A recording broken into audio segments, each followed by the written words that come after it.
Hey guys, Rob from AST here. So for like 10 years, I feel like I get the same question as I start families into our program and we start describing what ABA is and what AST's philosophy is, and we inevitably get to the topic of parent ed.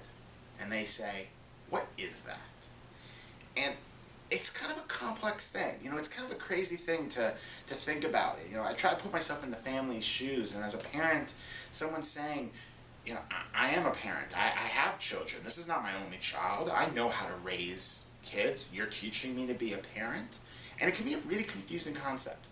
And that's really not what it is. I've talked before about ABA being a science. It's a science that you just don't know innately. It's not something where you're born and you're like, yep, I'm now an expert in ABA. You have to go to classes to really become an expert, just like chemistry, biology, physics. These are sciences you go to school to truly know how to do or how to practice. And so ABA is the same thing. And so when we think about parent ed, it really comes down to an education on the basic principles of a science. And so I met this mom just last week. I was in New Orleans talking to families, getting to know some different people, and I met this really interesting mom who was telling me about her experiences. And it turns out in a previous life, when she was out of college, she herself was an ABA therapist. She said to me, I'm doing this parent ed with you guys, but I want more. Because even though I know this stuff, I'm realizing I don't know this stuff. I've forgotten so much because this isn't something I do every day. And she said, I want to be able to take a part of your program and practice it. I want to be able to do it. I want to go to a mall and know how to facilitate just a fun day at the mall. And you've got all these little tricks, tools in your toolbox. I need to do that. I need to know that. And so what we talked about of setting up her program was not come into a class and sit down and let me lecture you. It was very much a hands-on type of approach. It's, yes, having a manual that you can refer back to, you can read, you can analyze, but it's sitting down. If therapy is happening here in front of me, well then mom is over there watching.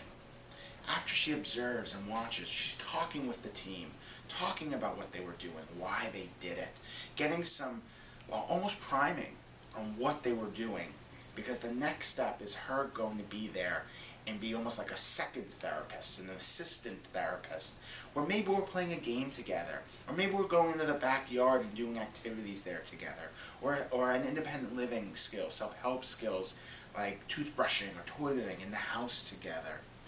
And then the third step is where mom is able to maybe run this herself, with now the ABA therapist being the assistant therapist, helping, supporting, guiding.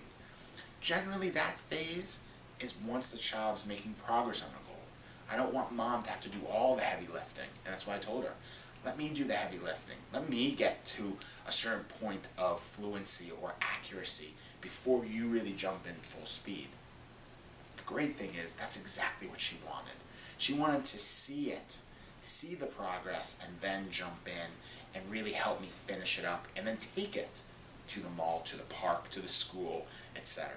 And that's really parent ed at its core. It's those pieces. And when you use that format, you really can teach anything. It's any ABA strategy. Truly, I actually think it's anything. And that's what I love about ABA. In many ways, it's the science of teaching and understanding human behavior. So when you have all of that, you can teach and learn a whole lot of different things. Alright guys, keep that in mind when you're in your parent ed strategies, and ask these questions as you talk to ABA providers about their models, because it gives you a lot of good sense as to what you're stepping into from day one. Take care, everyone.